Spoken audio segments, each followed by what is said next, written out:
Ann Arbor, Michigan, is a city defined by a carefully cultivated duality. To the outside world and the thousands of students who flock there annually, it is a bastion of Midwestern intellect and affluence, anchored by the University of Michigan. It is a town of brick pathways, bustling coffee shops, and a pervasive sense of safety that wraps around the campus like a protective blanket. In 2016, the city was thriving, its economy robust, and its crime rates generally low compared to the industrial decay of nearby Detroit. However, beyond the manicured lawns of the university quadrangles and the vibrant downtown distinct, the city frayed at its edges. In these pockets of shadow, the promise of the university held little sway, and the streets operated under a different, colder set of rules. It was here, in the quiet, residential western sector of the city, that two divergent teenage lives were moving inexorably toward a violent intersection. Jordan Plea was 18 years old, a young man whose life was defined by a maturity born of necessity. While most high school seniors in Ann Arbor were preoccupied with the social hierarchies of the hallway or the stress of college entrance exams, Jordan was engaged in the grim, serious business of survival. He was a student at Pioneer High School, one of the city's primary educational institutions, but his life outside the classroom bore no resemblance to that of his peers. Jordan lived alone. He resided in a townhouse at the Pine Lake Village Cooperative, a sprawling housing complex off North Maple Road. This independent living arrangement was not a luxury. It was the result of a fractured past. Jordan had entered the world with the odds stacked against him. He had navigated the turbulent waters of the foster care system, a chaotic upbringing that often leaves children adrift. Although he had been adopted by the autumn of 2016, he was functioning as his own guardian. The system that fails so many had not broken him. Instead, it had forged a quiet, steely resolve. He was determined to finish high school, a goal that required immense discipline for a teenager living without parental supervision. To sustain himself, Jordan worked as a maintenance assistant at the cooperative where he lived. The residents of Pine Lake Village knew him not as a rowdy teenager, but as the quiet young man who fixed fences and cleared debris. He was a familiar, gentle presence in the neighborhood. Those who interacted with him described a softness in his demeanor, a politeness that belied the hardness of his circumstances. He kept to himself, avoided conflict, and focused on the simple, difficult task of building a life from scratch. His apartment was his sanctuary, a space he maintained with pride. He owned a car, paid his bills, and attended his classes. In every measurable way, Jordan Plea was a success story in progress, a testament to resilience. He was a young man walking a tightrope, balancing the demands of adulthood with the reality of his youth, never suspecting that the ground beneath him was about to be cut away. Less than 5 miles away, Danta Wright was living a life that was the photographic negative of Jordan's. 17 years old and a student at Huron High School, Wright had access to the structures and support systems that Jordan lacked, yet he was systematically rejecting them. Wright was a physically gifted athlete, a linebacker for the Huron High River Rats football team. On the field, his aggression was an asset, a controlled violence that earned him praise and camaraderie. He had teammates, coaches, and a school identity that offered a clear path forward. In the structured ecosystem of high school sports, Wright had a place where he belonged, a role that demanded discipline and focus. However, the discipline of the gridiron was losing its battle against the allure of the street. By October 2016, Wright's identity as an athlete was rapidly being eclipsed by his identity as a delinquent. He was drifting away from the locker room and into a circle of associates who viewed the city not as a community but as a hunting ground. Wright was not stealing out of desperation. He was not a victim of the same systemic abandonment that had challenged Jordan. Wright's descent was a series of active choices. He was infatuated with the aesthetics of the thug life, a persona he adopted with increasing commitment. The darkness in Wright was growing. He and his friends had begun to engage in a spree of criminality that was escalating in both frequency and severity. They roamed the streets of Ann Arbor and Ypsilanti, armed and emboldened, looking for easy targets. They sought the thrill of domination as much as the material rewards of theft. For Wright, the gun he carried was a totem of power, an object that elevated him above the rules that governed the rest of society. He moved through the city with a predatory gaze, evaluating passers-by based on their vulnerability. The disconnect between his public face, the smiling, uniformed football player, and his private reality was total. He had ceased to see others as human beings. They were merely obstacles or opportunities. The geography of West Ann Arbor played a crucial role in the impending tragedy. The Pine Lake Village Cooperative was a mix of density and isolation. It was a community of townhomes, but it was threaded with cut-throughs and dirt paths that connected the residential zones to the commercial arteries. These paths were shrouded in trees and brush, offering convenience to the residents and cover to those with ill intent. It was a landscape of domestic quietude, where the sounds of traffic on I-94 were a constant, distant hum. On the evening of the 4th of October 2016, the divergent paths of Jordan Plea and Danta Wright finally converged. It was a Tuesday night, cool and dark, typical of a Michigan autumn. Jordan was at home, safe inside the life he had built. He was likely decompressing from his day, perhaps thinking about his schoolwork or his maintenance duties for the next morning. Danta Wright, conversely, was on the move. He was riding in a vehicle with two acquaintances, prowling the streets. The mood in the car was restless and dangerous. They were actively looking for a robbery victim. The randomness of the selection process was terrifying in its simplicity. Wright and his crew were not targeting a specific enemy or settling a score. They were simply scanning the environment for a variable that fit their equation: a lone person in a dark spot. They had already canvassed other areas, their hunger for a confrontation growing with every passing hour. They turned their attention to the area around Pinalake Village, a location known for its quiet foot traffic. Jordan Plea made the decision to leave his apartment. It was a mundane choice, a quick trip out, perhaps to the store or to meet someone. He stepped out into the cool air, dressed in a hoodie, and began walking along a dirt path near the complex. This path was a part of his daily routine, a familiar stretch of earth that led toward the main road. He walked with the confidence of someone who lived there, someone who felt ownership of his environment. He was unarmed, his hands likely in his pockets, his mind occupied with the trivialities of the evening. He was completely alone. At that precise moment, the vehicle carrying Danta Wright was patrolling the vicinity. They spotted the lone figure on the path. The calculation was instantaneous. Jordan Plea checked every box for the predators. He was alone, he was isolated from the streetlights, and he was walking away from the safety of the buildings. The car stopped. Danta Wright exited the vehicle. The physical distance between them closed rapidly.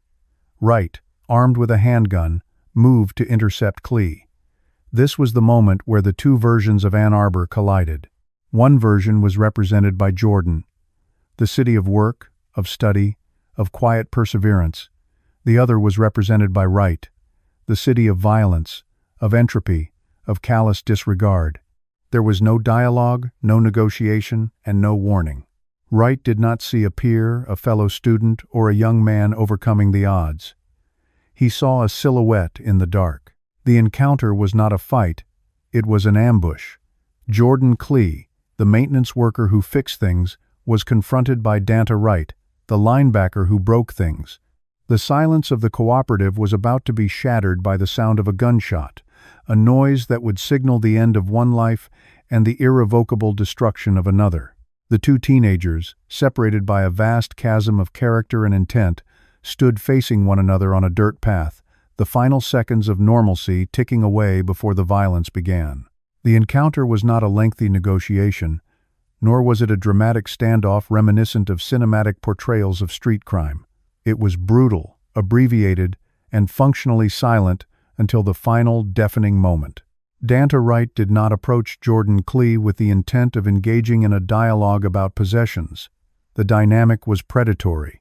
Wright, possessing the lethality of the firearm, dictated the terms of the engagement before Plea was even fully aware that his walk home had been interrupted. The space between the two teenagers closed rapidly, shrinking from the safety of distance to the claustrophobia of intimate violence in a matter of seconds. The pathway near the Pinalake Village Cooperative, usually a transit route for residents moving between the parking lots and their front doors, transformed into a fatal bottleneck. As Wright stepped into Plea's path, the visual cues were immediate and terrifying. The gun was not brandished for effect. It was leveled with intent. According to later reconstructions of the event based on evidence and limited admissions, the demand was simple. Wright wanted what Plea had. The tragedy of the interaction lay in the disparity of the stakes. Plea was carrying practically nothing of high street value, perhaps a phone, perhaps a wallet, with minimal cash items that were replaceable and trivial. Wright was wagering a human life against these minor commodities. Plea's reaction remains a matter of forensic inference, but the physical evidence suggests he had no time to mount a defense or even fully process the demand. There were no signs of a prolonged struggle, no evidence of a fistfight, and no indication that Plea attempted to wrestle the weapon away. The paralysis of sudden fear often freezes a victim, a biological override that prevents flight or fight. In that frozen second, the calculus of the robbery disintegrated. A robbery requires a transaction.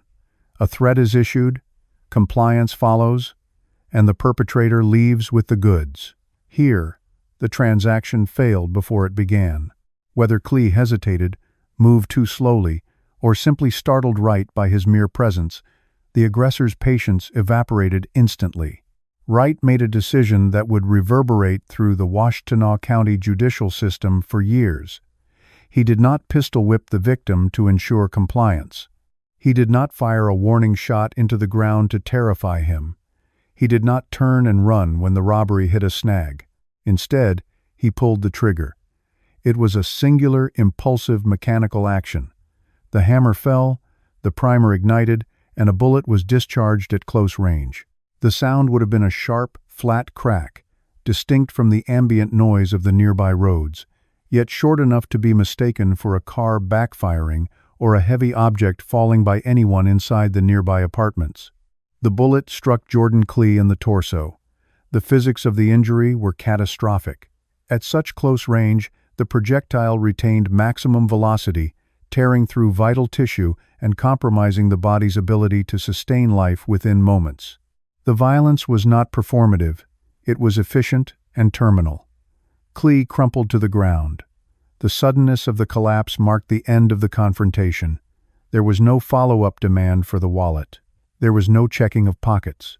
The gunshot had changed the nature of the event from a property crime to a capital offense, and the priority for Wright shifted immediately from acquisition to evasion. Wright turned and fled.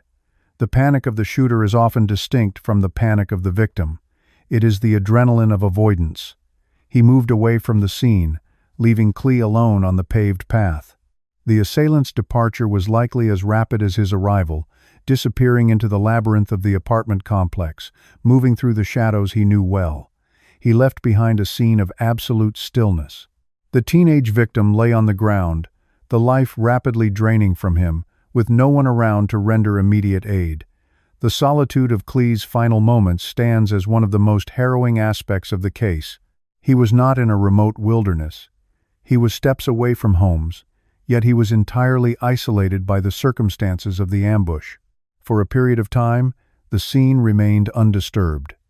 The normalcy of the afternoon masked the atrocity that had just occurred. Neighbors continued their routines inside their units. Cars passed on the adjacent streets. The world did not immediately stop to acknowledge the murder. It is a common phenomenon in urban and suburban shootings that the event goes unnoticed for a duration that seems impossible in hindsight. Without an eyewitness screaming for help, the body was simply a shape on the ground, perhaps misinterpreted from a distance as a pile of discarded clothing or someone resting. Discovery came in the form of a maintenance worker.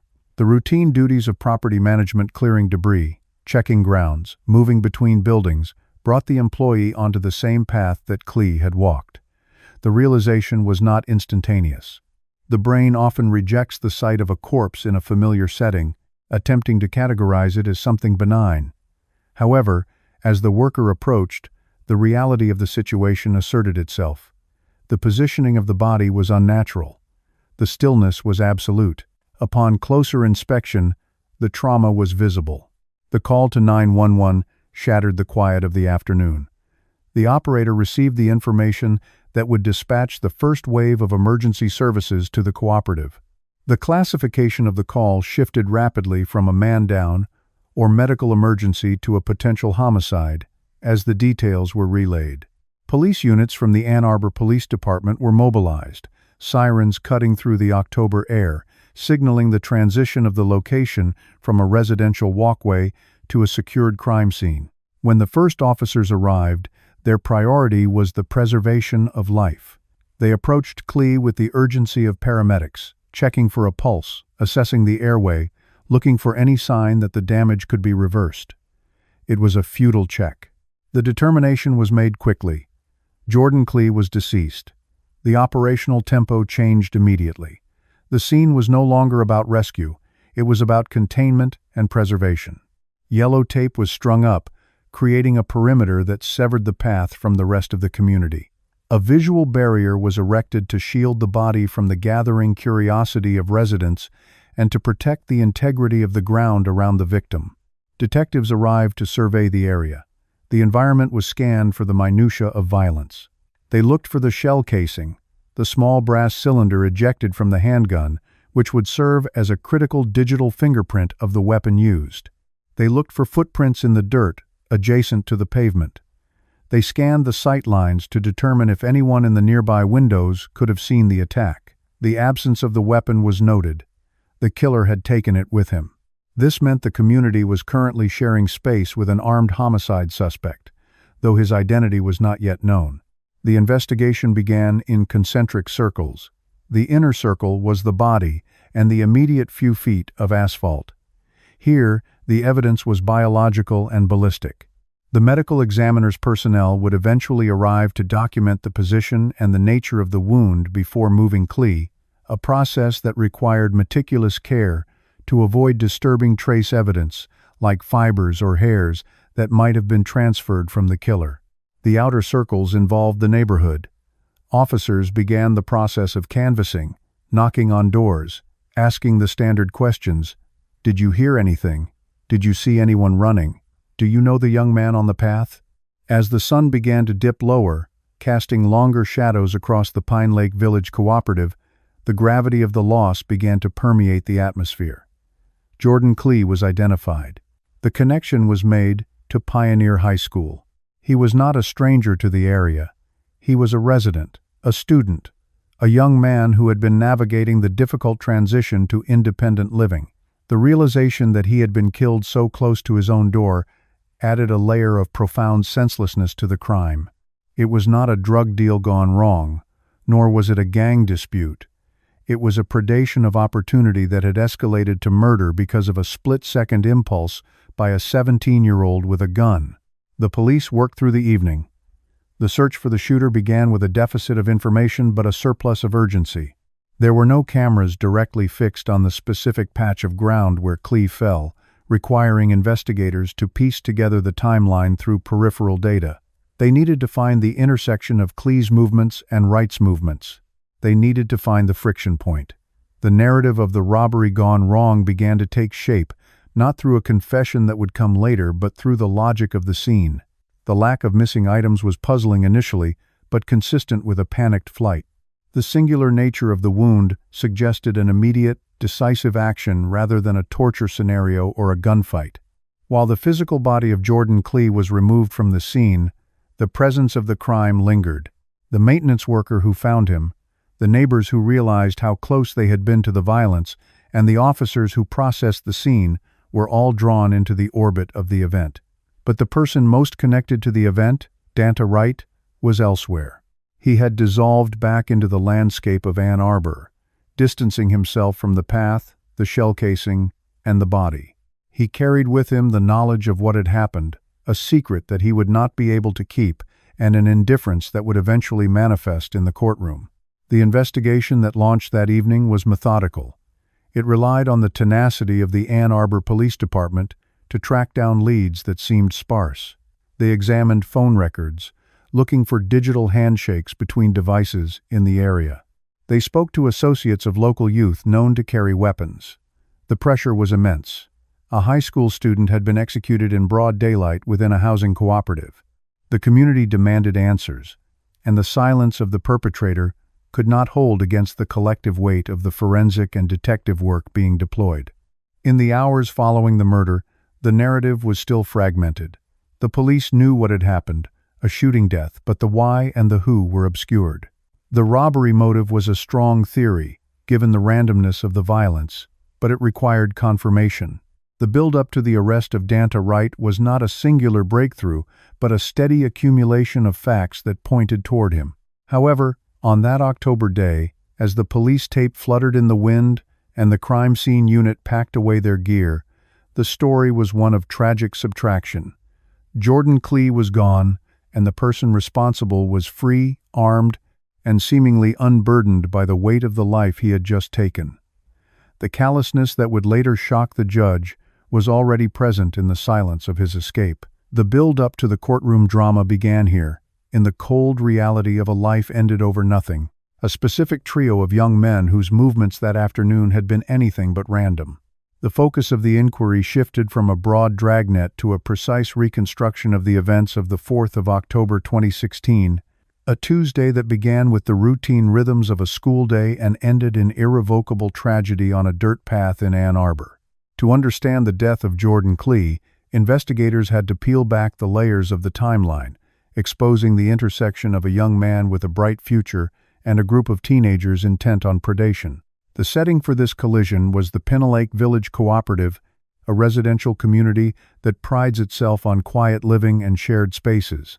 It is a network of townhomes and apartments connected by sidewalks and unpaved maintenance paths, the kind of shortcut locals use instinctively to shave minutes off a walk home. For Jordan Plea, an 18-year-old senior at Pioneer High School, this was familiar territory. He was known to be independent, a young man who had navigated personal challenges and was on the verge of graduating, working toward a future that included plans for engineering and higher education. On that overcast afternoon, his routine appeared normal to any observer. He was simply walking, likely lost in his own thoughts, moving through the transitional spaces between the public streets and the privacy of his home. However, the environment he moved through was being stalked. The investigation later revealed that Danta Wright, accompanied by two associates, Delrano Jarvis and Jermarius Ellison, was prowling the area. They were not there for social reasons or transit. They were hunting. The motive established by the subsequent reconstruction of the crime was crude and material. The group was looking for an easy target, someone isolated enough to rob without drawing attention. They were scanning for vulnerability, a lone pedestrian, a distracted walker, someone carrying items of perceived value like a backpack, electronics, or designer clothing. The calculus of the crime was cold and opportunistic, devoid of personal animus toward Plea specifically, but lethally focused on anyone who fit their criteria.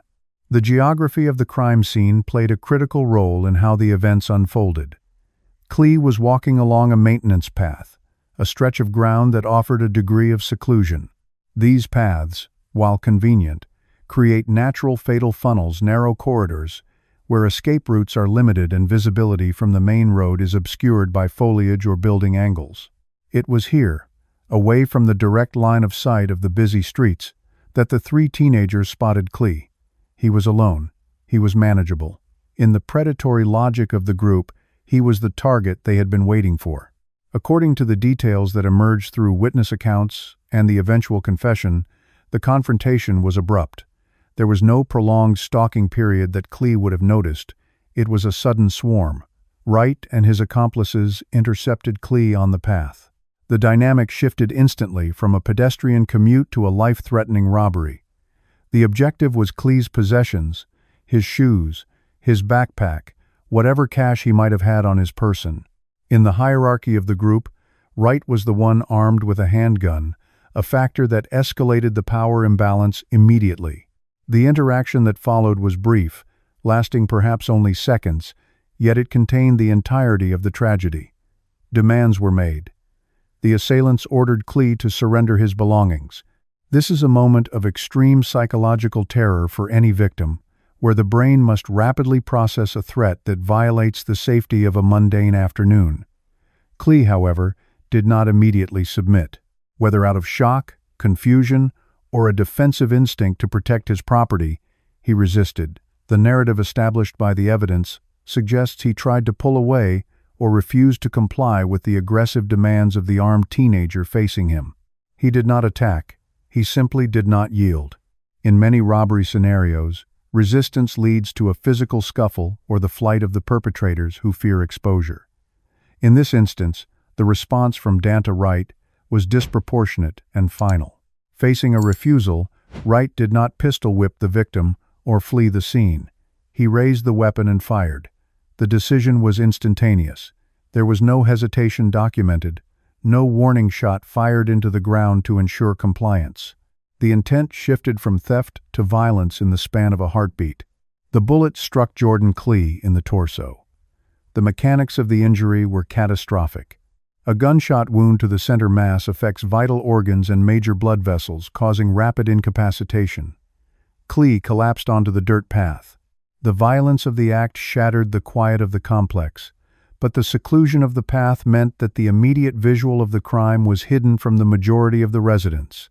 The gunshot, a sharp crack echoing off the siding of the nearby townhomes, may have been dismissed by distant neighbors as a firecracker or construction noise, a common auditory illusion in suburban environments. Immediately following the discharge of the weapon, the priorities of the perpetrators shifted from robbery to evasion. The plan to steal Plea's shoes or bag was abandoned in the wake of the gunfire. The reality of the murder prompted a chaotic flight. Wright, Jarvis, and Ellison fled the scene, leaving Plea bleeding and unconscious on the ground. They did not check on his condition. They did not call for help. They simply vanished into the surrounding neighborhood, putting distance between themselves and the boy dying on the path. The callousness of the exit mirrored the senselessness of the shooting. Plea was treated as an obstacle that had been removed, rather than a human being in distress. For Jordan Plea, the timeline ended there on the ground. The physiological trauma of the gunshot wound was too severe for survival without immediate advanced medical intervention, which was not forthcoming. He died alone, just yards from the safety of the community he lived in. The backpack and clothes that had been the motive for the encounter remained with him, a grim testament to the futility of the violence. The items were ultimately worthless to the killers, yet they cost Plea his life. The discovery of the body marked the transition from a hidden crime to a public investigation. A maintenance worker for the Pine Lake Village Cooperative, performing routine duties, came upon the scene shortly after 3 p.m. The sight was incongruous with the setting, a young man lying motionless on the dirt track. Initially, the context was unclear. It could have been a medical emergency, a collapse, or an injury. However, as the worker approached and emergency services were contacted, the grim reality became apparent. First responders arriving at the scene found Plea without a pulse. The trauma to his body was consistent with a gunshot wound, ruling out natural causes or accidental injury. The police secured the perimeter, transforming the maintenance path into a sterile zone of forensic inquiry. Crime scene technicians began the meticulous process of documenting the area. They looked for shell casings, which would identify the caliber of the weapon and the approximate position of the shooter. They examined the ground for footprints that might indicate the number of assailants and their direction of travel. The dirt path, while helpful for imprints, also posed challenges due to the foot traffic of the complex, requiring experts to differentiate between the victim's tracks, the suspect's tracks, and unrelated passage. The atmosphere in the complex shifted from confusion to dread as news of the body spread. Neighbors who had been home during the day began to piece together sensory memories, a loud pop they had ignored, the sound of running footsteps, or the sight of teenagers moving quickly through the parking lots. These fragmented recollections would later become the mortar that held the prosecution's timeline together. The police determined that the shooting had occurred earlier in the afternoon, creating a window of time where the killers had been at large while the victim lay undiscovered. As the physical evidence was catalogued, the brutality of the crime began to inform the profile of the offender, This was not a drive-by shooting with random spray, it was a close-range engagement. The shooter had looked Jordan Plea in the eye. This detail suggested a level of recklessness and potential sociopathy that heightened the urgency of the manhunt. The detectives knew that whoever was responsible for pulling the trigger over a botched robbery was liable to strike again or violently resist arrest. The low threshold for lethal force demonstrated by Wright shooting a high school student for refusing to give up his clothes indicated a dangerous lack of impulse control. The investigation quickly pivoted from the what to the who. The randomness of the victim choice meant there was likely no pre-existing relationship between Plea and his killer. This was a stranger murder, notoriously difficult to solve because the usual webs of motive, jealousy, debt, revenge were absent.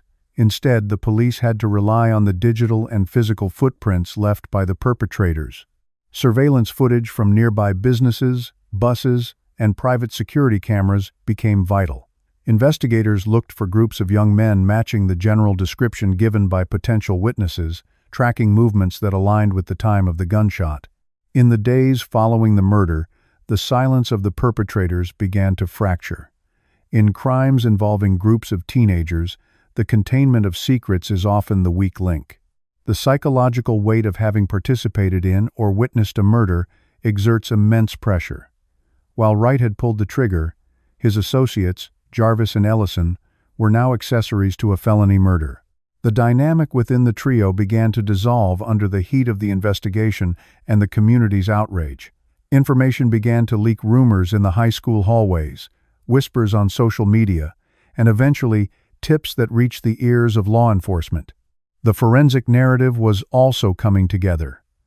The autopsy of Jordan Plea confirmed the cause of death and recovered the projectile, providing ballistics data that could be matched to a weapon if one were recovered. The angle of the wound corroborated the theory of a confrontation on the path, consistent with the victim standing or turning away when fired upon. Every piece of physical evidence collected from that dirt path pointed away from an accident and toward a deliberate, malicious act committed by someone standing in close proximity. The picture of the crime was now complete in terms of mechanics. A Tuesday afternoon, a path at Pine Lake Village, a trio of opportunistic predators led by Danta Wright, a demand for property, a refusal, a single, fatal shot, a flight into the afternoon, and a victim left behind. The senselessness of the motive, a robbery that yielded nothing, stood in stark contrast to the finality of the outcome. Jordan Plea's life had been traded for absolutely nothing, extinguished in a momentary impulse of violence by a 17-year-old who viewed a human life as less valuable than a pair of shoes. This specific sequence of actions, established by the forensic reconstruction, formed the bedrock of the case that would eventually bring Danta Wright before a judge, setting the stage for the shocking courtroom behavior that would follow. The tragedy was not just in the death, but in the triviality of the cause, a fact that would hang heavy over every subsequent legal proceeding. With the echo of the gunshot fading into the ambient noise of the Ann Arbor afternoon, the timeline of the investigation began its relentless ticking. The physical act of the murder was over in seconds, but the reconstruction of that event fell to the detectives of the Ann Arbor Police Department. The initial phase at Pine Lake Village Cooperative was a study in controlled chaos. Patrol officers established a perimeter, turning the complex of pathways and residential units into a sterile grid of potential evidence. The body of Jordan Plea lay on a dirt path, a stark disruption in a community known more for its quietude than for violent crime. Detectives arrived to find a scene that offered few immediate answers. There was no smoking gun left beside the body, no assailant standing by to surrender. The immediate vicinity yielded the first crucial piece of the puzzle, a single shell casing. This small brass cylinder was the first tangible link to the weapon used to end Plea's life.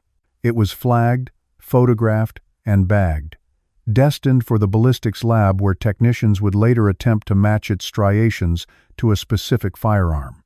However, a casing alone does not point to a suspect. It only points to a machine. To find the human element, investigators had to widen their scope from the dirt path to the surrounding neighborhood. The canvass began immediately. Uniformed officers and plainclothes detectives moved door to door, navigating the layout of the cooperative. The challenge in such environments is the sightline. The complex was a mix of privacy fences, foliage, and winding walkways. Direct eyewitnesses to the moment of impact were non-existent, a common frustration in homicide cases where the violence is swift. However, the auditory footprint of a gunshot is harder to hide. Multiple residents reported hearing the crack of the weapon, a sound distinct enough to separate itself from the mundane noises of traffic or construction. These auditory witnesses provided a precise time of death, narrowing the window investigators needed to scrutinize. More valuable than the sound were the sightings that followed. Residents shaken by the noise looked out windows and stood on porches. Their statements, while fragmented, began to coalesce into a consistent narrative. They did not see a lone wolf, they saw a pack. Witnesses described a group of young males fleeing the scene, moving with the frantic energy of adrenaline and panic. The descriptions were generic at first: hoodies, dark clothing, average build, but the number was significant: 3 individuals. This detail shifted the investigative profile. This was not a dispute between 2 rivals. It was a coordinated act by a group. As the physical canvas continued, the digital manhunt ran in parallel. By October 2016, the prevalence of surveillance systems had become a standard tool for law enforcement. Detectives scoured the perimeter of the Pine Lake village for cameras. They pulled footage from nearby businesses, traffic intersections, and private security systems. They were looking for the trio described by the neighbors. The process was tedious, a frame-by-frame analysis of the minutes leading up to and following the gunshot. The breakthrough in identification often comes from the intersection of technology and human intelligence. In Ann Arbor, as in many mid-sized cities, local law enforcement maintains a working knowledge of specific groups and individuals known to operate on the fringes of the law. The description of the 3 youths, combined with the location and the time of day, triggered recognition among patrol officers and school resource officers familiar with the local demographics. The focus tightened on a specific circle of associates known to spend time in the area. Among the names surfacing in the preliminary intelligence gathering were Danta Wright, Demetrius Boomer, and Delrano Jarvis. Danta Wright was 17 years old. In the eyes of the law, he was a juvenile, but the gravity of the crime obliterated the shield of his age. Investigators needed to place him and his associates at the scene, not just through reputation, but through hard evidence. They turned to electronic data. In the modern age, a suspect's movements are rarely ghosts. They are tracked by the devices in their pockets. Detectives sought warrants for cell phone tower data, looking for the digital handshakes that would place the phones belonging to the suspects within the vicinity of Pinalake Village at the time of the murder. The pings provided a digital map, a trail of breadcrumbs that contradicted any potential alibis of being elsewhere. The pressure mounted as the net tightened. The strategy in multi-suspect cases is almost always divide and conquer. Police knew that loyalty among teenagers facing a murder charge is a fragile construct. The goal was to separate the trio, to exploit the prisoner's dilemma, where the first to speak often secures the best outcome for themselves. The investigation moved swiftly from surveillance to apprehension. The suspects were located and brought in for questioning. This transition from the freedom of the streets to the claustrophobia of the interrogation room is often where the truth is forcibly extracted. The interviews were conducted separately. Detectives probed the stories of Boomer and Jarvis, looking for inconsistencies. It did not take long for the narrative to fracture. Confronted with the reality of a dead 18-year-old and the prospect of life in prison, the code of silence disintegrated. The accomplices began to talk, and their fingers pointed in a singular direction. They placed themselves at the scene, admitting to the plan to rob anyone who crossed their path. But when it came to the fatal act, the pulling of the trigger, the narrative converged on Danta Wright. The interrogation of Danta Wright was the centerpiece of the investigative phase. Detectives needed to gauge not just his guilt, but his mindset. Was this an accident, a struggle, or an execution? Wright's demeanor during these sessions provided investigators with a chilling insight into his psyche, a precursor to the behavior that would later shock the courtroom. He did not present the image of a terrified child caught in a mistake. Instead, he offered a cold rationalization of the events. Wright admitted to the shooting. His confession was not wrung out through hours of confusion, but was delivered with a disturbing level of clarity. He detailed the mechanics of the encounter on the path. He confirmed the motive was robbery.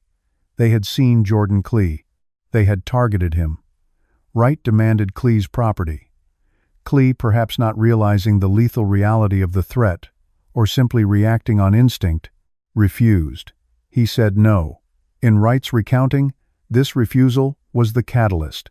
The transaction had failed, and the violence was the response. He admitted to shooting Plea in the chest. The confession was the linchpin, but investigators continued to solidify the case to ensure it would withstand the scrutiny of a trial. They needed to corroborate Wright's statement with physical evidence. The search for the murder weapon became a priority. Based on statements obtained during the interviews, police retraced the flight path of the suspects, looking for where the gun might have been ditched.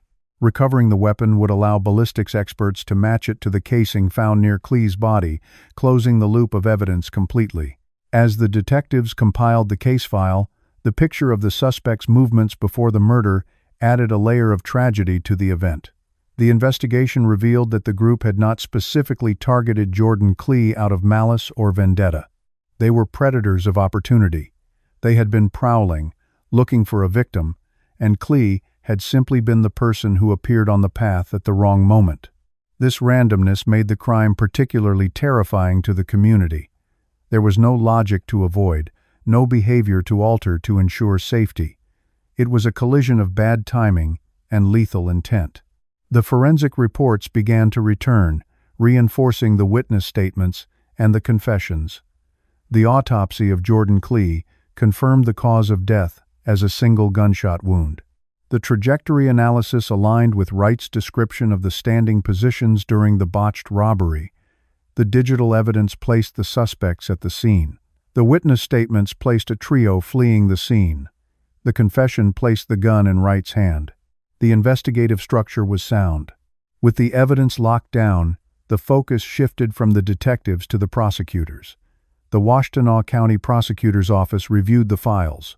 The charges were severe. For Boomer and Jarvis, their cooperation and lesser roles in the actual homicide led to charges of armed robbery and conspiracy. But for Wright, the evidence demanded the maximum weight of the law.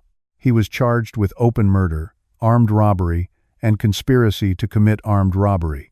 The open murder charge gave the prosecution the flexibility to pursue first-degree murder, which in Michigan carries a mandatory sentence of life without the possibility of parole.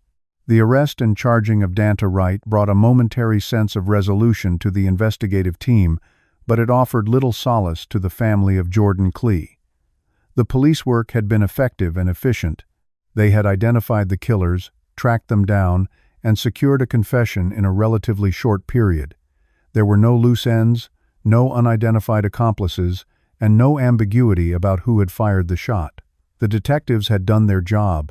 They had built a fortress of facts around Danta Wright, one that he had helped construct with his own admissions.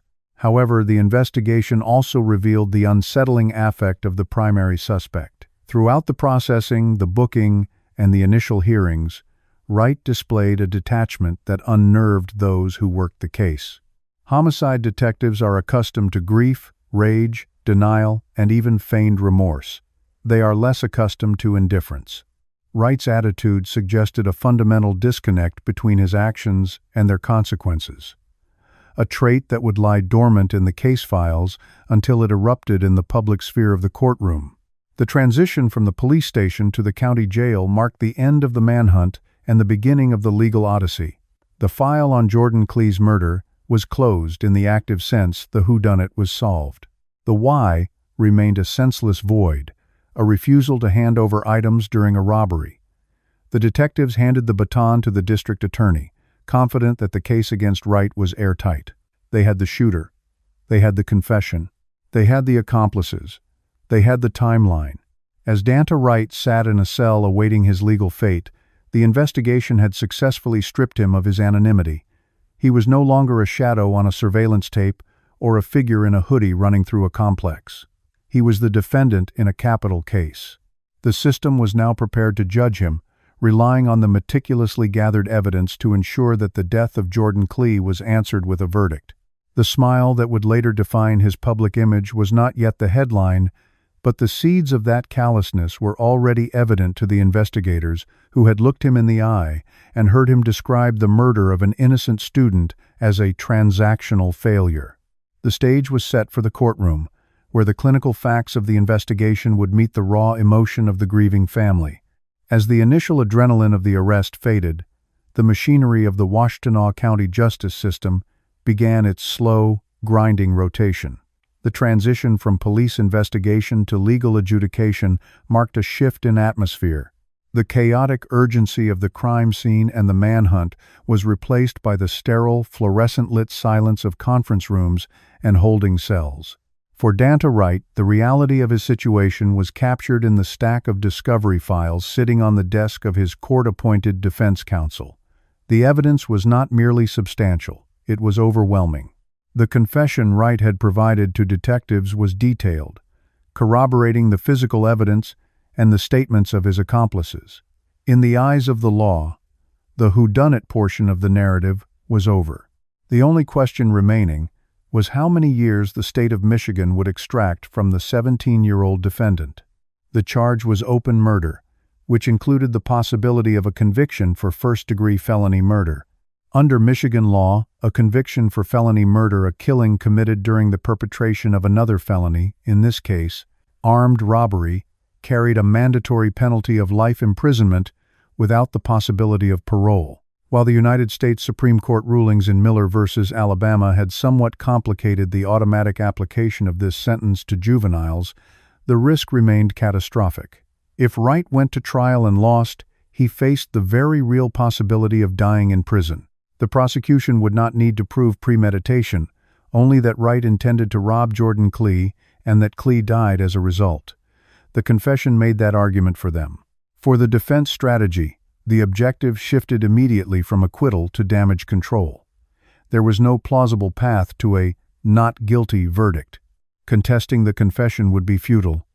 Wright had been read his rights, and the recording showed a voluntary admission. There were no alibi witnesses to summon, as Wright had placed himself at the scene. The defense attorney's role transformed into that of a negotiator. The goal was to salvage a portion of Wright's life, to secure a release date that, while distant, was at least a guarantee. They needed a plea agreement. Across the aisle, the Washtenaw County Prosecutor's Office weighed their own variables. While they possessed what appeared to be an unbeatable hand, trials are inherently unpredictable. Witnesses can crumble under cross-examination, procedural technicalities can suppress evidence, and juries can be fickle. Furthermore, a trial would force Jordan Plea's family to relive the trauma of his final moments in excruciating detail. They would have to sit in a courtroom, look at crime scene photographs, and listen to the medical examiner describe the damage the bullet caused to the 18-year-old's body. Prosecutors often view plea bargains not as a concession to the defendant, but as a mercy to the survivors. It secures a finality that a jury verdict, often followed by years of appeals, cannot always provide. The negotiations began behind closed doors, a series of grim calculations regarding the value of a human life and the cost of taking one. The prosecution held all the leverage. They knew Wright was the shooter. They knew it was a robbery gone wrong. The narrative was clear. Wright and his accomplices had targeted Plea, a vulnerable high school student, for his possessions. When the robbery failed, violence ensued. The prosecutors were willing to offer a deal, but it would be steep. They proposed a sentence agreement that would cap the minimum prison time, but ensure Wright spent the majority of his adult life behind bars. The terms that emerged from these discussions were specific. Wright would plead guilty to second-degree murder, armed robbery, and conspiracy to commit armed robbery. In exchange, the state would dismiss the open murder charge, removing the mandatory life sentence from the table. The agreed-upon sentence was 23 to 50 years. This was a Cobb's agreement, a procedural mechanism in Michigan law where the judge indicates the likely sentence based on the plea. If the judge later decided to exceed this cap, Wright would be allowed to withdraw his plea, 23 to 50 years. For a 17-year-old, the numbers were abstract, almost impossible to visualize. The minimum sentence meant Wright would not be eligible for parole until he was 40 years old. The maximum meant he could remain incarcerated until he was nearly 70. It was a lifetime, yet it was not life. It offered a glimmer of light at the end of a very long tunnel, a stark contrast to the darkness of a life without parole sentence. The defense counsel had to convey this reality to Wright. They had to explain that this was a victory, however hollow it felt. The alternative was a roll of the dice with a weighted pair, where the loss meant never breathing free air again. Wright agreed to the terms. The decision was likely a mix of legal advice and the dawning comprehension of his predicament. The bravado of the street often evaporates in the solitude of a county jail cell. By accepting the plea, he was admitting to the world that he was a killer. He was validating the police work and the prosecutor's narrative. But he was also buying himself a future, however delayed. The mechanics of the plea hearing were set in motion. This proceeding is distinct from the sentencing. It is the legal formalized acceptance of guilt. In the courtroom, the atmosphere was heavy with the gravity of the procedure. Judge David Swartz presided, a figure known for his no-nonsense approach to the bench. For the plea to be valid, it could not merely be a signature on a piece of paper. Wright had to stand in open court, under oath, and provide a factual basis for the plea. He had to say the words. On the day of the plea hearing, the courtroom was a theater of procedural strictness. The judge questioned Wright to ensure he understood the rights he was waiving. The right to a trial by jury, the right to confront his accusers, the right to remain silent. One by one, Wright waived them. Then came the questioning regarding the events of October 2016. Prompted by his attorney and the judge, Wright admitted to the essential elements of the crime. Yes, he was there. Yes, he had a gun. Yes, he intended to rob Jordan Plea. Yes, he shot him. The admission was clinical, stripped of the emotional chaos of the night in question. In the transcript, the violence was reduced to a series of yes or no answers and brief descriptions. Yet, for the legal system, this was the gold standard. A defendant admitting guilt in his own voice is the most potent form of closure a court can document. The prosecutor accepted the plea. Judge Swartz accepted the plea, tentatively binding the court to the sentencing agreement of 23 to 50 years, pending the review of the pre-sentence investigation report. For the family of Jordan Plea, the plea deal brought a complex mix of relief and pain. There would be no trial. They would not have to brace themselves for days of testimony. They would not have to see the defense try to minimize the actions of the man who killed their son. Justice, in its swift and bureaucratic form, had been served. The killer was identified, captured, and had admitted his guilt. The sentence promised that he would be removed from society for decades.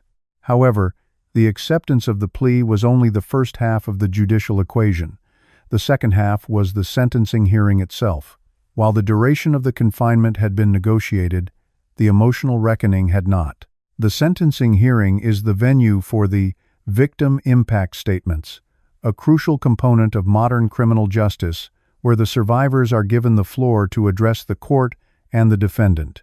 It is a moment of raw human emotion, intended to impress upon the judge and the convict the true cost of the crime. As the date for sentencing approached in July 2017, the file on Danta Wright remained a collection of legal documents and police reports.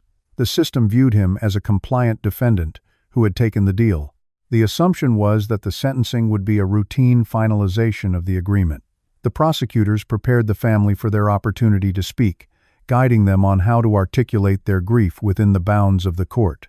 The defense counsel prepared Wright, likely instructing him to remain stoic, to show remorse, or at least to show respect. The agreement of 23 to 50 years was a contract, but in the courtroom, the judge remains the final arbiter of decorum and justice.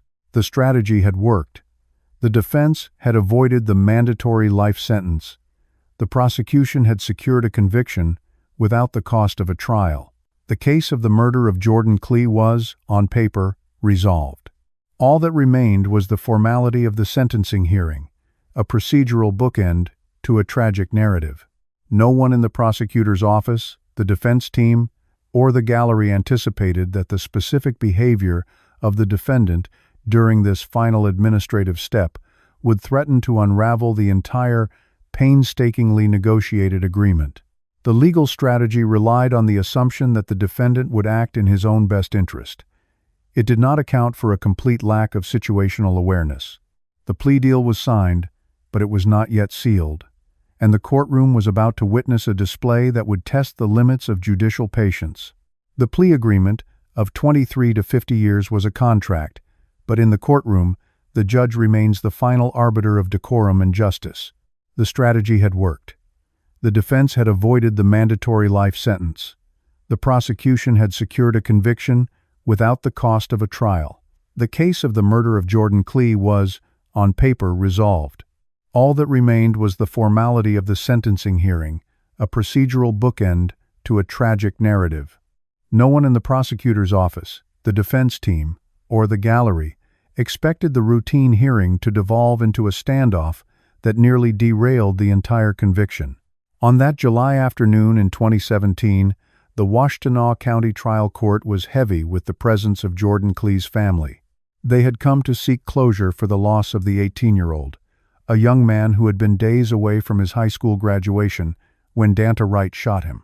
Wright, now 17, sat at the defense table, clad in orange jail disputes, flanked by his attorneys. Under the terms of the deal, he had pleaded guilty to second-degree murder, armed robbery, and conspiracy. In exchange, the state had dropped the felony murder charge, sparing him the prospect of dying in prison. The proceedings began with the standard legal motions, moving quickly toward the victim impact statements the moment afforded to the bereaved to address the court and the convict. Jordan's mother, Karen Plea, was present but too overcome with grief to speak the words herself. Instead, a cousin stood at the podium to deliver the statement on her behalf, channeling the devastation of a mother who had lost her only child. As the cousin began to read, the courtroom grew silent. She spoke of the empty cell the mother now lived in, a prison of grief created by Wright's actions. She described the holidays that would no longer be celebrated and the grandchildren that would never be born. The statement was a raw accounting of collateral damage, detailing how the bullet that killed Jordan had also destroyed the lives of everyone who loved him. While these words filled the room, the courtroom cameras trained their lenses on Danta Wright. Standard procedure usually sees defendants sitting with heads bowed or staring stoically at the table, instructed by counsel to show contrition or at least neutrality. Wright, however, appeared to be disengaged from the gravity of the moment. As the cousin described the mother's hell, Wright turned his head, looking toward the gallery or his attorney. On the video feed, a distinct expression formed on his face. He was smiling. It started as a smirk, then grew into a silent chuckle. He shook his head back and forth, appearing to scoff at the emotional testimony being read just feet away from him. To an observer, the behavior suggested not just indifference, but active amusement. He looked relaxed, almost bored, as if the description of the murder's impact was a tedious inconvenience rather than a tragedy he had orchestrated. Judge David Swartz, presiding from the bench, had been watching the defendant closely. Swartz, a veteran jurist, had overseen countless sentencing hearings, but the display before him seemed to strike a nerve that bypassed judicial detachment. As the cousin finished the statement and returned to the gallery, the room expected the judge to proceed to the formal sentencing. Instead, Judge Swartz leaned forward, his eyes locked on Wright. He did not pick up the sentencing documents. He picked up the microphone. "Watching you sit there, smile, laugh, and shake your head like this was no big deal," Swartz began, his voice rising in volume and intensity. The sudden deviation from the script caused the defense attorneys to stiffen. "I'm very tempted to just say, I'm not going to accept this sentence agreement, we'll go to trial." The threat hung in the air, instantly changing the stakes of the afternoon. A rejected plea deal meant the agreement was void. Wright would be back at square one, facing a jury for felony murder. If convicted on that original charge, there would be no range of 23 to 50 years. In Michigan, felony murder carries a mandatory sentence of life without parole. Swartz continued, his frustration palpable. And if you're convicted of felony murder, you'll go to prison for the rest of your life. That means you'll die there. That's what I'm tempted to do. Wright's smile vanished. The reality of the judge's power had punctured the 17-year-old's demeanor. The defense counsel immediately attempted to intervene, sensing the catastrophe unfolding. Wright's attorney stood up, stating that his client's smiling was a nervous reaction, a defense mechanism rooted in fear rather than malice, a common psychological response in high-stress situations. Judge Swartz was unswayed. To him, the behavior read as arrogance, a refusal to acknowledge the humanity of the victim. The judge declared that he could not, in good conscience, sign off on a leniency agreement for a defendant who treated the proceeding as a joke. He halted the hearing. "I'm going to take a recess," Swartz announced. He ordered the attorneys to clear the courtroom and meet in chambers, or discuss the situation with the victim's family. The message was clear. The court was ready to tear up the contract. Deputies moved to escort a now somber Wright out of the courtroom. The gallery buzzed with a mix of shock and confusion. For the family of Jordan Plea, the moment was agonizing. They had arrived expecting the finality of a sentence, a closing of the chapter. Now they were faced with a harrowing choice. During the recess, the assistant prosecuting attorney, John Vella, met with Karen Plea and her family in the quiet of the courthouse corridors. The judge had essentially given them the power to decide Wright's fate. They could support the judge's impulse to reject the plea, forcing Wright to trial. A trial offered the possibility of a life sentence, a punishment that might fit the callousness they had just witnessed. But it also carried the risk of an acquittal, however slim, and the certainty of months, perhaps years, of appeals, testimony, and autopsy photos. It meant reliving the worst night of their lives in open court. The alternative was to ask the judge to honor the deal despite the disrespect. It meant accepting that Wright might walk free in his 40s, but it secured an immediate conviction and removed the uncertainty of a jury verdict. After nearly an hour, the court was called back into session. The atmosphere was tense, the earlier routine completely shattered. Judge Swartz returned to the bench, looking to the prosecution for the family's decision. Prosecutor Vella addressed the court. He explained that he had consulted with the Plea family. Despite their anger at the defendant's behavior, which Vella noted they had seen, and were deeply hurt by, they wished to proceed. They wanted closure. They wanted to end the legal process that day, rather than endure the trauma of a full murder trial. They want to try and forgive this defendant, Vella told the court, conveying a grace that seemed starkly at odds with the defendant's earlier conduct. And they are asking, as well as the people, that you proceed with the sentence agreement. Judge Swartz listened, his expression stern. He acknowledged the family's wishes, noting that the plea agreement was designed to serve their need for finality, not the defendant's convenience. He agreed to honor the deal, but not before delivering a final blistering admonishment to Wright. The judge made it clear that the sentence of 23 to 50 years was a mercy Wright did not deserve, granted only because the family of his victim possessed a strength of character he lacked. Swartz formally imposed the sentence, ensuring that Wright would remain in the Michigan Department of Corrections for at least the next 2 decades. Wright was fingerprinted and led away, this time without the smile. The smiling incident, however, rippled beyond the courtroom walls. The footage of the hearing went viral, becoming a case study in courtroom conduct and the thin line between a negotiated plea and a judicial override.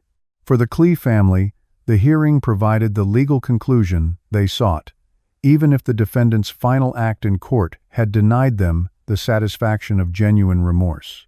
The smile had nearly cost Danta Wright his future, but the family's desire for peace ultimately saved him from a life sentence. The smiling incident did not end when the cameras cut away or when the courtroom doors were locked for the night. The footage of Danta Wright laughing while the family of Jordan Plea wept became an indelible digital artifact, a viral testament to the callousness that had permeated the proceedings.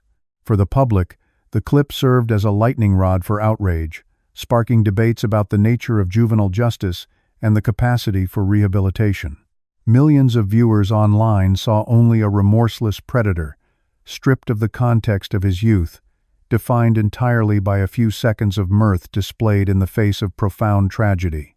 For the Plea family, however, the video was a secondary wound, a public amplification of the private hell they had been living since October 2016. The immediate aftermath of the sentencing left a complex emotional vacuum in Washtenaw County. Justice, in the technical sense, had been served. Danta Wright was off the streets, bound for the Michigan Department of Corrections, with a prisoner number that would replace his name for decades. Yet, the satisfaction usually associated with the closing of a case was absent. The community was left grappling with the terrifying randomness of the crime and the chilling behavior of the perpetrator.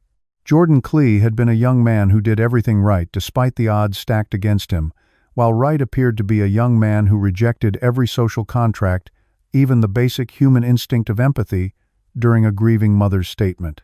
As Wright was processed into the state prison system, the reality of his sentence began the slow, grinding work of eroding the bravado he had displayed in court. The 23 to 50-year sentence meant that the teenage years he had spent posturing with weapons were over. He would not see the outside world as a free adult until he was a middle-aged man, likely in his early 40s at the very soonest. The Michigan prison system, a harsh environment far removed from the performative arena of the courtroom, offered no audience for the kind of disrespect he had shown Judge Swartz. In the sterile, regimented world of incarceration, the smirk that had made headlines became a liability, a marker of immaturity that carried little currency among the hardened population he now joined. For the family of Jordan Plea, the legacy of the case was not about viral videos or legal technicalities, but about the silence left in the wake of a promising life cut short. Jordan was more than a victim in a court file.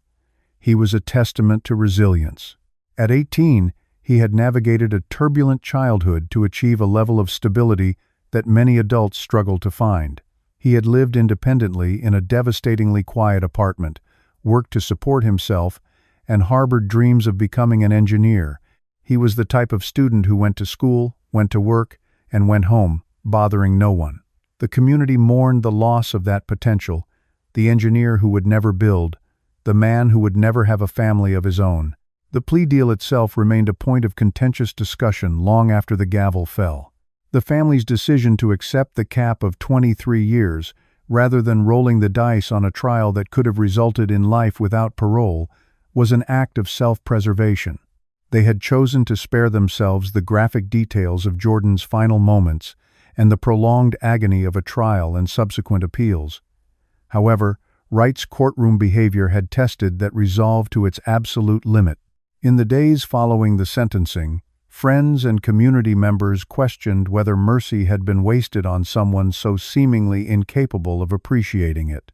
Yet those close to the legal process understood that the plea had served its primary purpose. It guaranteed a conviction and a substantial prison term without subjecting the Plea family to the trauma of cross-examinations and defense narratives. The accomplices to the crime, Jerminius Pearson and Delreno Grace, faced their own distinct paths through the justice system, though their stories were largely overshadowed by Wright's notoriety. Their involvement, while critical to the events that night, lacked the lethal finality of Wright's actions. They served as reminders of the chaotic, groupthink mentality that often precipitates such violence, but the public ire remained squarely focused on the shooter. The disparity in public attention highlighted a grim reality of criminal justice. The person who pulls the trigger carries the weight of the narrative, becoming the singular face of the tragedy. In the years following the murder, the physical location where Jordan Plea was found became a somber landmark for those who knew him. The Pinalaki Village Cooperative, where Jordan had tried to build his independent life, returned to its daily rhythm, but the memory of the violence lingered in the psyche of the residents. Ann Arbor, typically regarded as a safe enclave, was forced to confront the reality that random, lethal violence honors no municipal boundaries. The murder shattered the illusion of invulnerability for many high school students in the area, particularly at Pioneer High School, where the tragedy struck closest to home.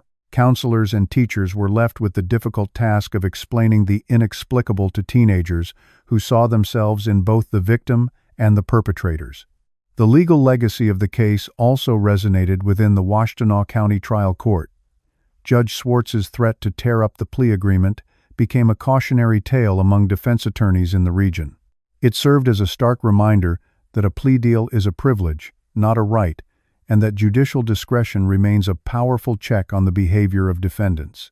The incident underscored the sanctity of the victim impact statement, reinforcing the idea that the courtroom is not merely a procedural venue, but a space for the aggrieved to voice their pain without ridicule. Wright's behavior had challenged the dignity of the court, and the near revocation of his deal stood as a testament to the fact that judges are human observers who can and will react to blatant inhumanity. As time passed, the name Jordan Plea began to fade from the daily news cycle, replaced by newer tragedies and fresh outrages. However, the grief of his surviving family members did not follow the same decaying trajectory. Grief, in cases of homicide, is not a linear process of recovery but a permanent alteration of the landscape. The milestones that Jordan would have reached, graduations, job promotions, marriage, became ghost milestones, dates on the calendar that passed with a silent, heavy acknowledgement of what should have been. The mercy they had shown Danta Wright by agreeing to the plea deal did not alleviate this pain. It merely removed the immediate source of legal friction, allowing them to mourn in private. Danta Wright remained in custody, his life now measured in counts and lockdown schedules. The juvenile offender who had laughed at a mother's tears was forced to grow up in a cage of his own making. Reports from within the correction system are generally private, but the statistical reality for offenders entering at 17 is grim. He would spend his 20s and 30s surrounded by the consequences of a few minutes of impulsive violence. The street cred of the robbery quickly evaporated when faced with the monolithic power of the state. There were no cameras in prison to capture his reaction to the decades stretching out before him, no audience to perform for. He was left only with the silence of his cell and the knowledge that his laughter had nearly cost him the faint hope of freedom in his old age. The wider community eventually absorbed the shock, but the scar tissue remained. The case became a reference point in discussions about youth violence in Michigan. It was cited in arguments against leniency for violent juveniles and used as an example of why the justice system must balance rehabilitation with retribution. The smiling face of Danta Wright was occasionally resurfaced by media outlets during retrospectives on courtroom outbursts, serving as a perennial example of conduct that shocks the conscience. Ultimately, the legacy of the murder of Jordan Plea is a dual narrative of profound loss and the imperfect nature of justice. On one side, there is the enduring void left by a young man who was working hard to create a future for himself, a life extinguished for the petty contents of his pockets. On the other, there is the fate of his killer, a young man who treated the destruction of that life as a joke, only to find that the punchline was a quarter-century of confinement. The judge's final decision to honor the plea deal, despite his visceral anger, preserved the finality the family needed, even if it felt emotionally insufficient to the public observers. The case closed, the files were archived, and the smiling teenager became a middle-aged inmate. But for those who loved Jordan Plea, the smile never truly faded from memory. It remained a haunting symbol of the senselessness that took him away. Justice was done, in the strict definitions of the law, but it could never restore the balance of a world where a quiet, hard-working student is gunned down on a gravel path and his killer laughs in the face of the aftermath. The true verdict was written not on the sentencing papers, but in the empty chair at the Plea family table, a permanent space occupied only by memory and the what-ifs that linger forever.